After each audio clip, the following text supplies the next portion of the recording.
生会 Rebirth of the Malicious Empress of Military Lineage. Chapter 174. Feelings moved. The wind at night was really extremely cold. Zi Jingxing only brought Shen Miao out of the princess residence as the horse carriage from the Shen family was waiting outside. Shen Miao wanted to speak, but Zi Jingxing's figure disappeared from her side. It was Mo King and Ozzy who was somewhat surprised when she suddenly appeared at the residence's doors. Ozzy asked, "Why did young lady come out alone? How about the rest?" Just as he spoke, Jings and Guyu ran over panting and only gave a sigh of relief when they saw Shen Miao. Jings said, "These servants were waiting outside, but Yang Gugu said that you had come out, and this servant thought that she was lying. It was only when one see that there was no one in the room then one came over to take a look. One did not think that young lady really came out."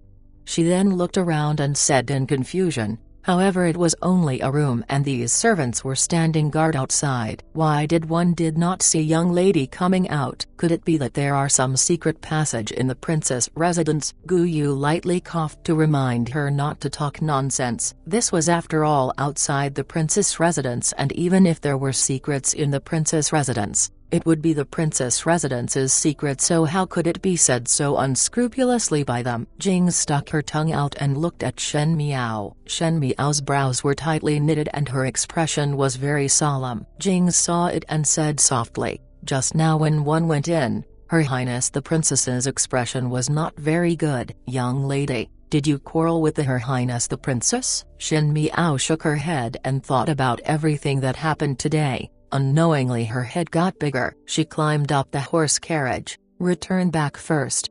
If there is any matter, then one would continue thinking about it upon returning to the Shen mansion." What had happened today was totally out of her expectations. Just when the carriage was about to depart, Shen Miao could not help but to lift up the curtains and look back. The dark night had covered everything, as there was not even a trace of moonlight. Thus nothing could be seen. She sighed softly. However, at a corner near the princess residence, the purple-clad youth silently watched as the horse carriage left. Zhao Yang no longer moved his folding fan and instead kept it at his waist. He looked at that handsome youth in front and his expression became a little complicated. He asked, "Is it worth it?" "There will always be such a day," Zi Jingxing said indifferently. "Isn't it a pity?" Zi Jingxing's lips slightly raised as his mask covered his appearance and expression. Like usual, it made others feel the slight sarcasm and some disdain. He said, "It is only the end of fate." Zhao Yang no longer spoke and only shook his head after a moment and patted Zi Jingxing's shoulder. A few servants came out from the princess residence and were carrying some things in a basket. They poured its content onto the floor before throwing the basket on the ground. One of the servants felt it was a pity. This thing cost a lot of money, and if one sell it to the medical hall,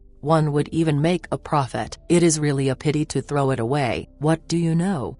The servant by the side glared at her. "One do not know if this thing has poison. If there is poison, then it would be inviting trouble if one were to sell it. Don't look at it anymore. Let's leave." The two servants then turned around and returned to the princess residence and left the lone basket on the ground. However, one had knew that these were the coincidentally received herbs that the medical hall sent over for Princess Rongzhen's heart illness. However, at this moment it was abandoned like used shoes and even had the suspicion of being poisoned. Zhao Yang had a disturbed expression as one's meticulous effort was being trampled on, that no matter how big-hearted one was, they would not be happy about it. He wanted to say some words of comfort, but Zi Jingxing had already walked far away. His brocade robes, tall stature and leisure walk in the night had an irresistible magnificent style. It was just that that figure looked a bit lonely from the back. Shen Miao returned to the Shen mansion. Shenzhen and wife had been waiting for her in the residence as the skies were already dark, but Shen Miao had not returned, making everyone think that something had happened. Seeing that she returned safely, they finally gave a sigh of relief. Shen Miao was troubled and mentioned that she was tired and wanted to rest early, thus everyone did not suspect anything. When Shen Miao returned to her bed chambers, She instructed Jings and Gu Yu to withdraw before sitting down in front of the time. Her heart was somewhat not restless. It was a bit of a rash decision for Zi Jingxing to appear in the princess' residence today and expose his identity in front of Princess Rongzin. Zi Jingxing was not an obtrusive person, thus there was no other reason other than to help Shen Miao out of the impossible situation, as Princess Rongzin would take action against the Shen family. To create more difficult situation due to oneself was something that Shen Miao was unwilling to see. Even though Zi Jingxing was said to be difficult to deal with every time, he did not do real harm to her from the beginning to the end. Shen Miao did not know how deep the relationship was between Princess Rongzin and Zi Jingxing was, but in the princess residence, Princess Rongzin's reaction of Zi Jingxing's real identity was indeed heart-rending. Zi Jingxing did not say anything and looked casual as if it did not enter his heart, but Shen Miao knew how big the damage was when it was caused by one's loved ones. Just like in the previous life,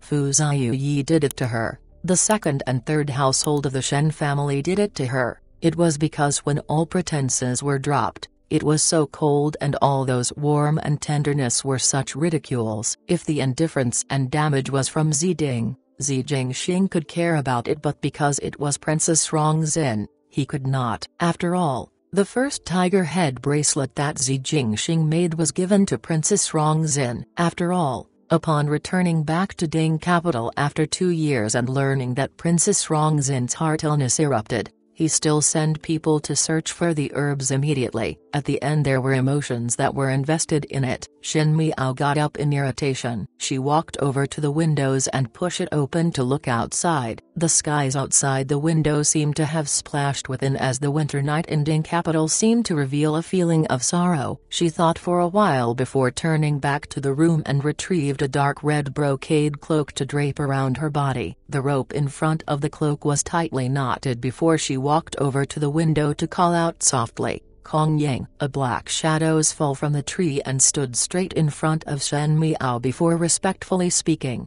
"What command does young madam have?" Currently, Shen Miao no longer heard the way Kong Yang call her. She hesitated before saying, "Bring me to Zi Jingxing." Kong Yang jaw dropped and he sucked in a mouthful of cold air. He was born with a serious look and normally had a principled expression on and currently looked somewhat comical. Shen Miao's gaze was somewhat ashamed into anger. "Do you have a way or not, young madam?" Kong Yang recovered to his senses and looked like he was in great difficulty. "This subordinate do not know where master is at the moment." Shen Miao frowned. Kong Yang monitored him all day in the Shen mansion and indeed was impossible for him to know about Zi Jingxing's whereabouts. Today when he came out of the princess residence, Zi Jingxin walked too quickly and before she could even ask, no one knew where Zi Jingxing had gone. However, one did not know why, but one felt that Zi Jingxing would be at the residence of Prince Ruai at the moment. One could not talk about his happiness or anger and he was used to bottle up his emotions under the mask. Thus Shen Miao felt that if Zi Jingxing was frustrated, he should be alone. She made a decisive decision and said to Kong Yang, "Bring me to the residence of Prince Ruai." Kong Yang's face turned to one of difficulty and Shen Miao frowned. "You cannot even do this," Kong Yang quickly explained. "This subordinate can naturally do it by oneself, but it is not possible to bring young maid along." Shen Miao asked him, "Do you know King Gong?" Kong Yang nodded his head continuously. "Then it is all right." Shen Miao said, "You can grab me and bring me to the residence of Prince Ruai." She thought it very simply, just like what Zi Jingxing did to her. Kong Yang was Zi Jingxing's people and in some degree even easier to move them than Mo King and the rest. The most important thing was she did not want more people to know about Zi Jingxing's identity, as an additional person knowing would be an additional risk. Even if it was the people she trusted, as one would not know if they would be made used by others. When her words were out, Kong Yang repeatedly shook his head and there was some fear in his eyes as he said, "No can do." "Whatever is wrong?" Shen Miao's patience was almost exhausted. Kong Yang said, "It is improper for male and females to have physical contact." Shen Miao. She really did not know how Zi Jingxing found these guards that were more disciplined than females. Afterwards, no matter what Shen Miao said, Kong Yang was not willing to bring her to the residence of Prince Ruai. Now Shen Miao was in a difficult position. Without letting Kong Yang use King Gong, she would need to walk out of the main doors of the Shen residence. The main doors of the Shen residence were guarded by Shen Xin's army and cannot be alerted. To go out in the middle of the night like this, one feared that before even getting out of the main doors, most of the people in the family would be awakened, and at that time she would not know how to explain. Shen Miao's head ached a lot. She looked at the wall outside the courtyard and suddenly there was a flash of light in her mind. When Zi Jingxing just moved over to Yanqing Lane, as he did not lack of money to spend, he had bought all the houses between the residence of Prince Ruai to the Shen mansion and even claimed to be neighbors. It can be said from this that the residence of Prince Ruai was near to the Shen mansion. It was just that Zi Jingxing's room was a bit far. Even though it was the neighboring courtyard, Shen Miao's gaze landed on the tall wall of the courtyard. She said, "Climb over the wall then." Kong Yang looked at her blankly, seemingly not believing his ears. He was ordered to protect Shen Miao's safety and had monitored every single movement of Shen Miao in the Shen mansion, thus she knew what kind of person Shen Miao was. Shen Miao was calm and very disciplined. She was able to withstand quietness at such a young age and looked like one who was from the palace. Her everyday actions reflected that she was brought up well. Kong Yan had often felt that this young madam was different from others and was extremely noble. However, when one heard that this noble young madam wanted to climb over walls at this moment, Kong Yang thought that there was something wrong with his ears. Shen Miao glared at him and said angrily, "Are you not listening to me?" Yes. Kong Yang quickly stood up straight and dared not look at what expression Shen Miao had on. Afterwards Kong Yang felt extreme suffering. Initially he thought that Shen Miao wanted to climb over the walls herself, but the climbing over walls that Shen Miao had mentioned was referring to bring things for her to climb up like stairs, and Shen Miao could walk over the walk to the other side. Kong Yang spent most of the night stealing haystacks from the wealthy people as steps, but the problem was that there was over tens of courtyards between Shen Mansion to the residence of Prince Ruai. Every courtyard had a wall in between, and Kong Yang was so busy that he was perspiring in the middle of a cold day. Seeing that Shen Miao arrogantly walked over another wall, as if she was walking upstairs in the palace, he could only lament and sign of his own destiny. If one wasn't afraid of tarnishing young madam's body and provoke dissatisfaction from master, Kong Yang would not spend that much effort. One had to know that his King Gong was good, and it was more than enough for fly with an additional person, so why was there the need to run around like this? Previously, when master transferred him out of Moyu army, his colleagues were all envious of his good fortune, but they did not know that this job was like being a laborer for others, that was even worse off than servants. Kong Yang could only cry silently in his heart. When Shen Miao finally climbed over the last wall and entered the residence of Prince Ruai, Kong Yang was so tired that he did not want to talk. Because they came in from the direction of the inner courtyard and not the main entrance, there was not a single guard seen in the big residence of Prince Ruai. Kong Yang also had a doubtful expression, as it was now that sloppy in the past. Shen Miao was looking at the layout of the residence of Prince Ruai. It was as luxurious and beautiful as in the rumors. It was just a temporary place to stay, but it was renovated this beautifully. One really did not know how extraordinary Great Liang's imperial palace would be like. Just as she was thinking about it, a middle-aged male clad in black appeared in front of her. "Tai Yi!"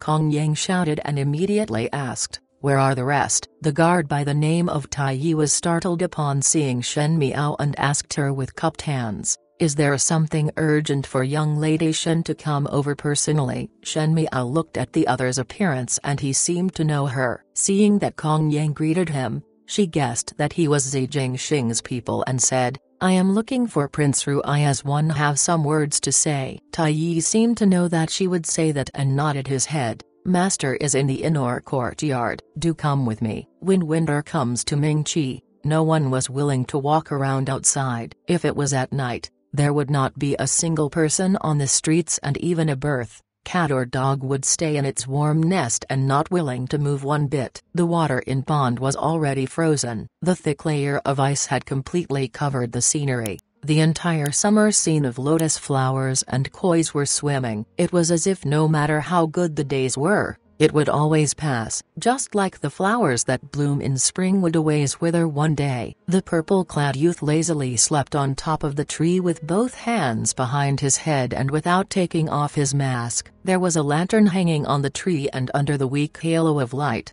his expression seemed to be somewhat not of sorrow, but it was not happiness, and instead somewhat lonely. It was like the wind that passes through the tree, floatingly light but was also cold and heavy, quiet and silent. The white tiger was lying under the tree, and from time to time it would scratch its claws at the trunk and occasionally bit the ice on the ground. The crushing of the ice was clearly audible at night. This scenery was what Shen Miao saw when she entered. The youth and white tiger slept on, but it made her thought of her past lifetime self, walking in the imperial gardens in the middle of the night, seeing the remnants of laughter from Fu Ziyu and Mai Furen during the day. It was somewhat agonizing as she walked around without any goal. The white tiger suddenly realized that someone was approaching and immediately got up and looked at her vigilantly as it growled warningly. But because it was after all too small, there was no deterrent from its voice, making it adorable instead. "Zhao Zhao,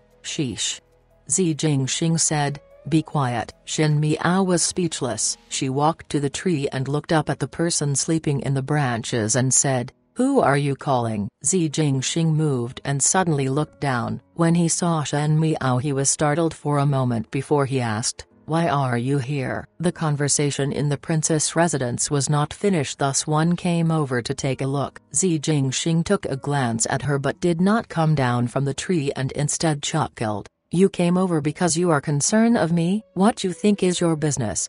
Shen Miao answered. "Could it be that you thought that I would be sad?" Zi Jingxing seemed to have heard a joke and his expression became interested, really naive. "It is the best if there is none." Shen Miao did not pay any attention to his ridicule and said calmly. Zi Jingxing stared at the skies and waved his hands lazily. "Go back." "I am fine." Shen Miao did not return. The white tiger on the ground seemed to be aware that Shen Miao had no malice, and moreover its master had not shown any hostility, thus it gradually relaxed its vigilance before cuddling at Shen Miao's feet and call out. Shen Miao quickly looked at the youth up on the tree. After a long while, she asked, "Zi Jingxing, you want to wipe out Mingqi?" The air became silent in an instant, and it seemed that there were tiny lingering sparks that came out from one of the hanging lanterns. In the dim light, the branches concealed the youth's expression that even if one could see him, one was unable to see his expression due to the mask. One could only see the corner of the gorgeous purple robes that was hanging down with the golden threads that was shining under the light. Those lines interlaced and waved but seemed to be vaguely outlining a picture of a beast, seemingly a dragon. The silence made one apprehensive and he did not answer. Shen Miao's back was leaning against a tree as he said faintly, "If you at the end want to wipe of Mingqi, then everyone that one come across can be adopted or discarded. There is little common ground for understanding between people of differing principles. Some people are good but are destined not to be on the same route. Since there are different routes, why be bothered about them?" Zi Jingxing laughed and his voice was heard on top. "You are comforting me?" "No, I am comforting myself," Shen Miao answered. She could understand Zi Jingxing, but she was somewhat different from Zi Jingxing. Zi Jingxing was a man and had to be even more decisive, thus one believed that after tonight, he would still be the confident Prince Ruian. Nothing was difficult for him and there was nothing that could stop him. He was like a lion who had a powerful existence, but it's just that when he was licking his own wounds alone, she so happened to encounter him. "You also have matters to grieve?" Zi Jingxing scoffed, still using the frivolous tone as before. However, Shen Miao knew that in his eyes, there was no smile at this moment. This was because there were some emotions that even he was unable to hide it. Thus he went up to the tree where no one could see and was even unwilling to take down the mask and sit there quietly. "My grieving matters are no less than you." Shen Miao smiled gently. At least Princess Rongzin is still alive. Shouldn't the most painful thing in the world is that the person who had misunderstood and blamed are gone? Some mistakes can be compensated but some wrongs cannot be made up. Like Huan Yu and Fu Ming, she could save many people but only these two could not be saved. Even if one's entire life was exhausted, one could not save them at all. No matter if she could take her biggest revenge in the future, or even if the entire Shen family could live on splendidly, there would not be any opportunity to make up for this regret and one could only think about it at night. Even dreaming about it was a luxury. You also knew that there would be such a day sooner or later, so why be concerned about it? Everything is destined and things that were done with meticulous virtue and attention to duty. Everything more would be too much and this is only that fate has come to an end. Shen Miao said. No one would walk with anyone on the same road for an entire lifetime. Just like my marriage. Fu Ziyu is not on the same road as me, the crown prince is not on the same route as me, Huang Fu Hao is not, Feng Zixian is not, Lu Ling is not and Pei Lang is also not. Fu Ziyu and the crown prince were people in the Fu family and naturally they were enemies and it was impossible to be on the same route as Shen Miao. Huang Fu Hao labor sinister motives. Feng Zixian grew up smoothly without any bumps in life like a flower in a greenhouse and it was different from her. Lu Ling personality was straightforward, so how would he understand the schemes and calculations in her year? As for Pei Ling, it was a complicated entanglement since in the past lifetime he had been involved in the destruction of Shen Miao's life. This itself would always separate her from him, so much so that she could never treat him honestly. If you say it like that, there is no one under the skies that are on the road with you. Zi Jingxing reminded her. The truth is like this. Shen Miao sighed in her heart. For a person who crawled out of the grave and lived the second time round, there was some parts, in some ways, that was almost like a ghost. She had been traveling on the road of revenge alone and it had always been so. Then with you comforting me like this, it would make me have the illusion. Zi Jingxing smiled gently. That you and I are on the same road. The wind picked up the leaves on the ground, blew it onto the pond. The surface of the pond was frozen till it was as hard as a rock and unshakable. It seemed that one was able to see through the surface of the pond as one was able to see the breeze blowing in the spring and water flowers blooming. The ice in the pond was slightly glittering and the red flowers and green willows scene was indeed a great scenery to look at. Winter days would always pass and spring would always come. Shen Miao's voice was light, that it was even lighter than the wind in the night as it filled the air. She said, "Who says it is not?" The shadow of the tree flashed and someone came down from it. The youth's back was tall and handsome, and when the white tiger was in a distance saw that its owner had came down, it immediately ran over with joy and even licked the corner of other parties' robes. "Do you think that I am Prince Ruai of Great Liang or the little Marquis of the residence of the Marquis of Linen?"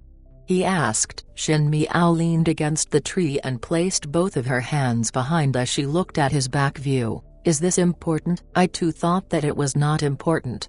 Zi Jingxing stood by the pond. His voice was calm, as if there was no waves at all as he said, "From the moment I knew about my identity, there would be people who would remind me constantly that it is important. The Marquis of Linen is weak, incompetent, indecisive and is not worthy to be a father." Even if the real little Z Marquis did not die at the beginning, he would still die in Madame Feng's hands. "Rong Yi treats me well," he added. "I thought that it was important to others but to her, my identity is not important. But now it seemed that I had made a big mistake," he said dully. "To the people under heavens, this issue had been important from the beginning to the end. There is no flukes." Believing that all of one's feelings would be able to break through the shackles of one's identity and family feelings would be above all, but at the end it was a slap to one's face. The most important thing was that feeling of deep disappointment. Shen Miao stared at his back and only spoke after a long time.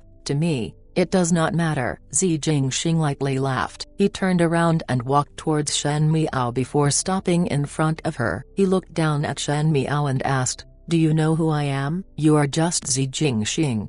She refused to admit defeat and seemed to be pressing down the other party's momentum. "Just? He was slightly dissatisfied. "You can deceive others but cannot deceive me."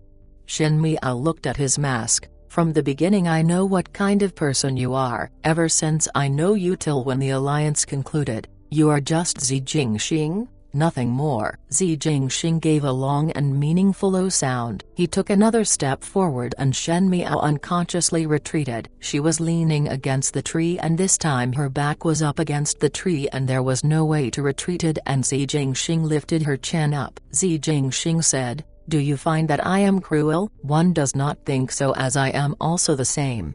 Shen Miao answered, "Then do you know that I am not a good person?" His voice was very deep and pleasant to hear, and with the cold wind blowing by one's ear, it made one's entire body feel hot. Shen Miao backed up, but he was not willing to be looked down upon and said, "I know, I am also the same." Zi Jingxing held onto her waist and pulled Shen Miao to him. The mask was blocking his face, making his handsome appearance a bit mysterious. He said, "Then I can now answer your question." "What question?" Shen Miao did not understand. "You asked if I want to wipe out Ming Qi." Shen Miao stared at him, and in that beautiful pair of eyes, they only filled with bright glittering gems as if one could be sucked into in. "Then what is your answer?" she asked. "If I say yes, will you report me?"